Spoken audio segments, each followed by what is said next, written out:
In July of this year, the Chinese government will enforce new Euro 7 style emissions regulations, making it extremely difficult for automakers such as General Motors to continue to sell their gasoline-powered cars in China. What does this mean for GM's stock right now? Well, General Motors has hundreds of thousands of vehicles that no one really wants to buy. And after July, those vehicles will become very difficult for GM to sell. For everyone they do sell, they'll either have to pay a big fine or give Tesla a boatload of money. General Motors really only makes money in two places in the world. That is here and there. Kind of like the good guys and the bad guys, depending on which country you're in. China versus the US. Doesn't really matter. The key point is here, GM are bleeding in their second biggest market. Or their biggest, depending on whose word you take for it. If you listen to Mary Barra, well, China is more important than the US, and they're being slaughtered in China. Hello, my friends. Welcome to the channel. I'm the Electric Viking. Great to see you. Thank you for tuning in. Great to have you here on the channel. Since we started around 22 months ago, we've done more than 2,800 videos, and it's really thanks to your support. So thank you so much for supporting the electric revolution. Now, if you took Mary Barra's word for it, GM makes more EVs than any other company on the planet. Is that true? Well, it's important to understand the Chinese car market. There's only one foreign automaker in China who owns their own company. That's Tesla. Everyone else owns a percentage of their own company. Generally, they own around 50%. With General Motors, they generally own around, well, depends. 50% of some of their businesses, 33% of some of the others. So when Mary Barra makes these claims that General Motors are the world's best-selling EV manufacturer, that they are leading the world with EVs, she's referencing the company which sells micro-sized EVs and in which General Motors only owns a 33% stake. It's very different to owning a 100% stake. But the thing is, even in China, even if you ignore the fact that GM doesn't own any of its own businesses, it's still being hammered. And the pain is about to get much, much worse. At the end of this video, I'm going to explain to you why GM, as well as many other big automakers, such as Ford and Toyota, are about to take a massive financial hit. And the fact that the media are not telling you about any of this, assuming you're an investor, you may or may not be, if you're watching this video. Hopefully you are an investor and you go, whoa, this is about to happen. Thank you for letting me know. General Motors are losing ground in China. So are basically every legacy automaker, but Toyota, for example, are down 25% this year. Remember, this is the world's biggest car market, 26 million cars per year. Nearly 1 in 3 cars sold for the whole year, for the last 3 to 4 or 5 years, is sold in China. It's incredibly important. Now, this is GM's top sales market, and it has been for more than a decade. It's one of its 2 main profit driving centers. It has the United States and it has, or did have, China. The company's market share in the country, including its joint ventures, has plummeted from roughly 15% in 2015 to 9.8% last year, the first time it has dropped below 10% since 2004. Its earnings from its operations have fallen by nearly 70% since peaking in 2014. The coronavirus pandemic, which originated in China, is partially to blame, says CNBC. However, the decline started years before the global health crisis and are growing increasingly complex amid rising economic and political tensions between the US and China. There's also growing competition from government-backed domestic automakers fueled by nationalism and a generational shift in consumer perceptions regarding the automotive industry and electric vehicles. Now, many people, analysts from the US and Japan, claim that this change is partly driven by racism. They say that the Chinese now are eschewing Japanese cars. They're eschewing cars from the United States because they now believe that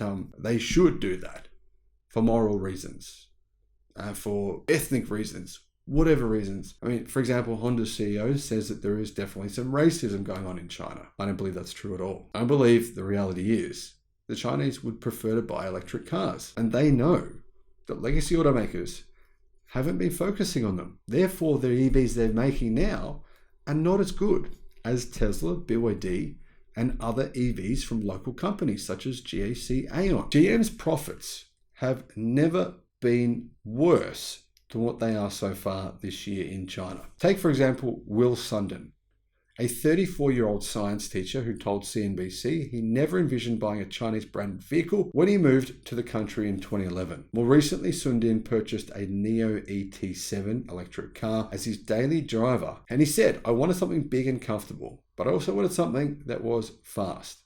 Plus, I like the look of it." Sundin, who moonlights as a YouTube car reviewer, knows the Chinese vehicle industry well. He purchased his Neo over models from rival Chinese automakers Xpeng, Li Auto, and IM Motors. Now, I just want to point out that he moonlights illegally. YouTube is banned in China. You have to use a VPN to even watch YouTube in China, let alone post footage on YouTube. Now, he said the Neo ET7's ability to swap out the battery for a fresh one rather than recharging put it ahead pretty quickly for him. Not on his consideration list, American brands such as GM's Cadillac and Buick, which initially led the automaker's growth in China. In fact, Buick is incredibly important for General Motors in China. Cadillac has a good image in China, but it's expensive. That's the perception, said Sundin, who previously owned a 2012 Ford Focus. I think the problem they face is that they have new competition, a lot of new competition from different directions that they weren't expecting. But they should have known. General Motors definitely should have known. The competition is increasingly becoming a problem for GM, which has acknowledged issues with this Chinese business. However, the company has not offered much assurance on how to reverse the trends other than the promise of new EVs and a new business unit called the Durant Guild. No, it's nothing to do with Kevin Durant. It's just a weird name. The Durant Guild. That will import pricey vehicles from the United States with high margins.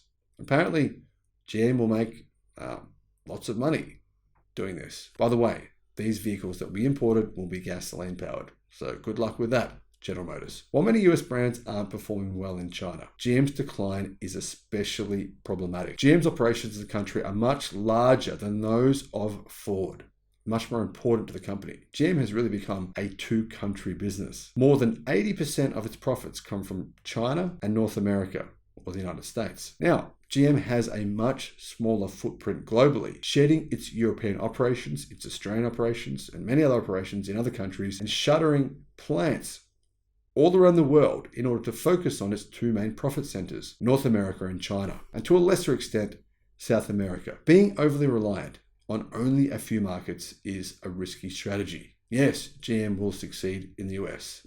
That much is clear because really you've got Ford, GM, and Tesla, and everyone else is a bit behind. However, doing this, so far, GM's strategy has led to record profits. Initially, it had to write down billions of losses, but then it started working for them.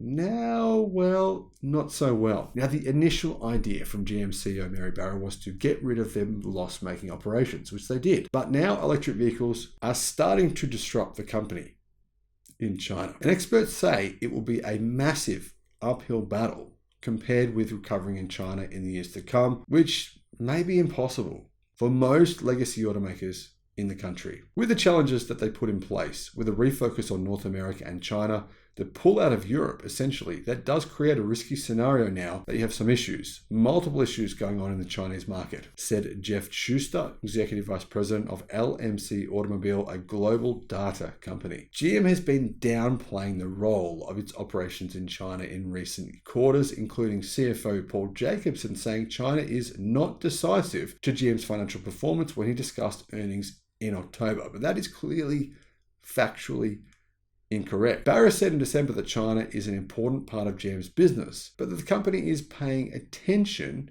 to other issues, which then included the government's now defunct zero COVID policy and its recent protests. We still see opportunity there, obviously. We also watch the geopolitical situation. We can't operate in a vacuum, she said during an Automotive Press Association meeting. But we continue to see opportunity there and will continue to evaluate the situation. But our plans are to be in a leadership position in EVs. So what does she mean by that? Because clearly GM doesn't sell many EVs in China, except for micro ones through its tri-venture partnership with Wuling and SAIC. But the problem there is that those cars, well, they only make $27 of profit per car. That means if you split it between three companies, General Motors is making $9 per car sold. And that was before they had to start discounting them because there are now so much competition in that market segment. A bright spot for GM in China, they say, is this car, the Wuling Hongwan Mini EV.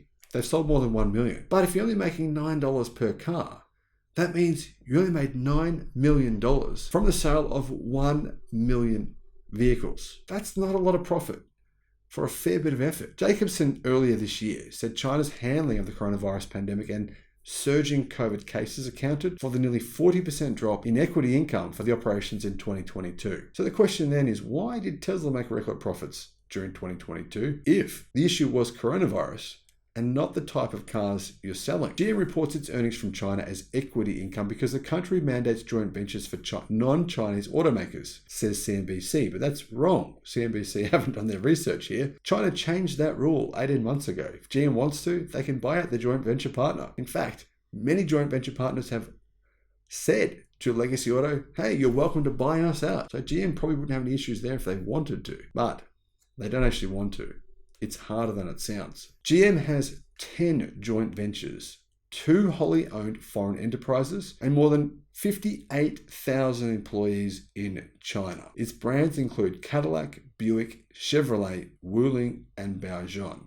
Now, Wuling, of course, General Motors don't own. They just own a 33% stake in the tri-venture between Wuling, GM, and SAIC. We see a lot of COVID cases in China right now that slowed down the consumer. So we expect it'll be a little bit of a slow build-up, but hopefully working its way back up to levels that we're used to over time, he told reporters on Jan 31st during an earnings call. And he's lying.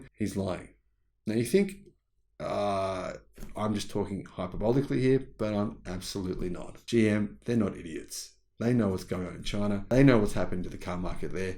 And they know they won't play a big part in the future because they don't have enough compelling electric cars to sell. And Chinese consumers don't really want to buy EVs anyway from the established automakers because they don't think they're as good as the ones being produced by Chinese companies and Tesla in China. But it's not just the pandemic. Equity income from GM's Chinese operations and joint ventures has fallen by 67% since its peak of more than $2 billion in 2015. That includes a decline of about 45% from then to 2019, prior to the coronavirus crippling China's economy and vehicle production. In 2022, GM's Chinese operations garnered equity income of $677 million for GM. This is not COVID. This started well before COVID. Michael Dunn, CEO of ZoZoGo, a consulting firm focused on China electrification and autonomous vehicles, said. It also coincides with escalating tensions between the United States and China. There's no question, and it's impossible to measure, but it's definitely a factor. Dunn, president of GM's Indonesian operations, from 2013 to 2015, said the decline of GM and other non-domestic automakers comes alongside China's market growth slowing. Chinese automakers become increasingly more competitive, and the shift to all-electric vehicles, which has been massively subsidized by government agencies, they've all really taken it on the chin in the last 5 years as middle market brands. The Chinese consumers are increasingly buying Chinese brands. The shift is fast, he said. That's seismic. The mindset of Chinese buyers has changed. And it's not because of racism. It's just because of reality. Many of these Chinese car brands are onto their 3rd or 4th generation dedicated EV platforms. Tesla being one of them. Domestic startups and automakers have helped Beijing realize its goal of boosting penetration of new energy vehicles, a category that includes electric cars. Approximately 30% of passenger cars sold in China now are new energy vehicles, with about 80% of those being fully electric. The Chinese Passenger Car Association predicts that number will hit around 38% by the end of this year. Local companies have rushed to grab a slice of that growth in an auto market that was slumping overall. Startups such as NIO and XPeng have helped promote the idea of electric vehicles as part of an aspirational lifestyle and a status symbol in China. But it's worth keeping in mind, it's actually very hard to get a registration in many cities in China for a gasoline-powered vehicle. It costs enormous amounts of money and you have to go on a waiting list. So Chinese policy at a city level is also promoting the adoption of EVs. And the rising quality of domestic-made electric vehicles has helped support and tap growing nationalistic pride among China's consumers. Plus, they're all in a race to the bottom and they're willing to make a loss to take market share away from Toyota, away from Honda, and away from General Motors. Chinese brands have grown market share by 22% since 2015 to roughly half of all passenger vehicles sold in China last year, according to the China Association of Automobile Manufacturers. For comparison, sales of American brands in the US during that time have been level at around 45%. But keep in mind that the sales of every car in China, except Tesla cars, are made really by Chinese car companies, who own 50% approximately of the joint venture partnerships of every legacy brand in the country. So they do have the ability in-house to manufacture high quality products because they've been trained to do so by foreign automakers. LMC Automotive reports Chinese companies accounted for half of the top 10 automakers in sales in the country last year, up from only 3 6 years ago. The most notable is BYD, an electric car maker and plug-in hybrids that has skyrocketed from sales of around 440,000 units in 2020 to nearly 2 million last year, making it one of the top 5 biggest automakers in China and the second largest electric vehicle manufacturer in the world. I think the number one reason for GM's decline is the tilt towards Chinese nationalism, Dunn said. That takes the form of China has declared that it wants to be the global dominator in electric vehicles, and it's doing everything in its power to cultivate national champions like BYD. Now, I personally don't agree with him. I don't think nationalistic pride has a whole lot to do with it. I think it's actually more that people want a certain type of product. They don't want to buy an old Nokia phone. They want a new smartphone. I think that's what it's more about. Aside from General Motors, America's other legacy automakers, Ford and Chrysler descendant Stellantis, well, they haven't done much better. Both have experienced significant downturns in sales and profits. In February, Ford named Sam Wu, a former Whirlpool executive who joined the automaker in October, as president and chief executive of its China operations starting on the 1st of March. Ford's market share in China has been about 2% since 2019, down from 4.8% before that. So they've lost around 60% of their sales. Ford's problems in China aren't just overseas. The company said in February it will collaborate with Chinese supplier CATL on a new $3.5 billion battery plant for electric vehicles in Michigan in the United States. The deal has been criticized by some Republicans, including Senator Marco Rubio of Florida, who requested the Biden administration review Ford's deal to license technology from CATL. Ford doesn't have a lot of choice here, though. This is the only way that Ford can reduce the cost of its batteries in its vehicles. And Ford is currently making a loss of approximately $20,000 per car. $20,000 per car. They have no choice other than to manufacture affordable lithium iron phosphate batteries from CATL. The joint venture between Stellantis and Guangzhou Automobile Group, or GAC, producing Jeep vehicles in China, filed for bankruptcy in late 2022 following a decision to dissolve the partnership and import its SUVs into the country. Now, one would think that maybe it's because GAC in China are not doing well,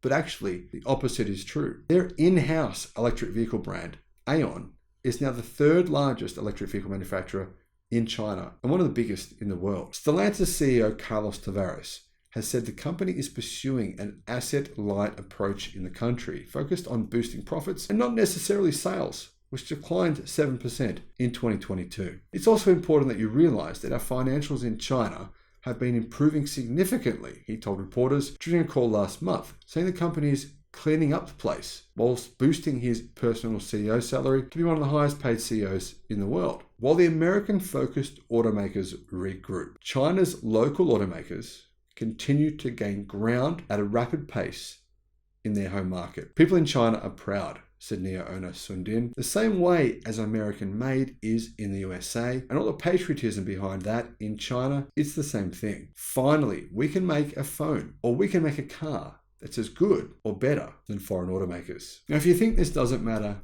consider that Volkswagen Group sell 40% of their cars in China, but make 50% of their global profits in that one country alone. GM really has only 2 countries where it's making billions in profit. More than likely, it will lose one of them. Let me know your thoughts in the comments, and thank you for watching.